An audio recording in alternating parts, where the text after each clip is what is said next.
Comment jugez-vous les choses, Romain?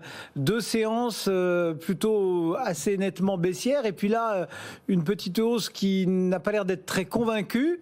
Quelles sont un petit peu les façons dont vous travaillez le marché, et quelles sont un petit peu les stratégies que l'on peut mettre en place?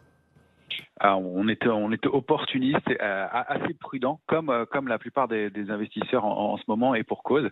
J'ai l'impression qu'on se prépare à être déçu, en fait, quand notamment à la saison des publications de résultats des entreprises qui vont être très denses dans les 48 heures à venir, et qui ont déjà bien commencé. On le voit, hein, avec des titres comme Forestia qui prenait plus de 7% après l'ouverture et qui est maintenant dans le rouge.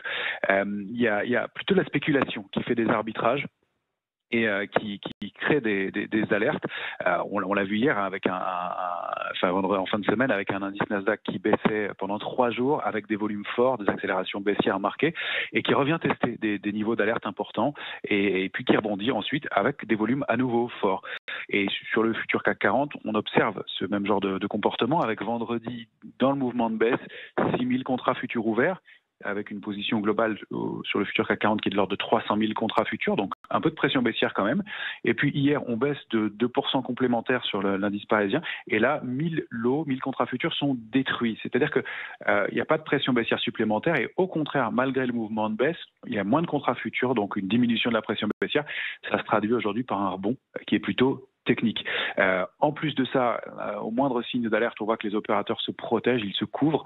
Le niveau de couverture est toujours significatif, mais il a été très sensiblement augmenté depuis vendredi.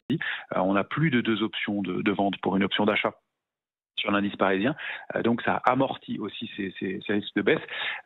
La contrepartie, c'est qu'on s'habitue à aller tester ces niveaux d'alerte, et c'est quand même pas très bon. Donc j'ai l'impression qu'on est à un point charnière.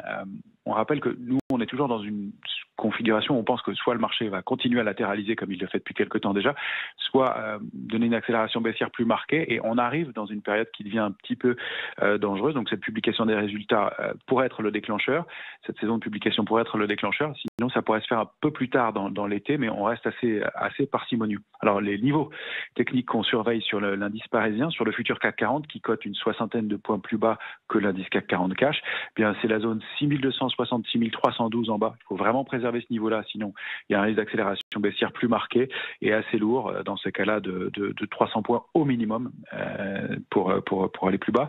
La borne haute du trading range, c'est la zone 6680, 6718 sur le futur.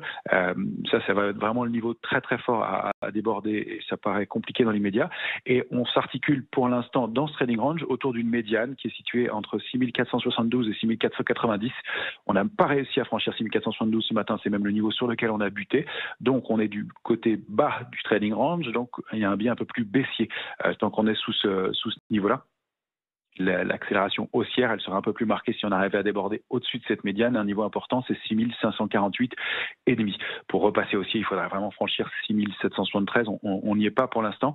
On est plutôt du côté risqué du marché, mais on trouve toujours manifestement, pour l'instant, encore des relais pour rebondir.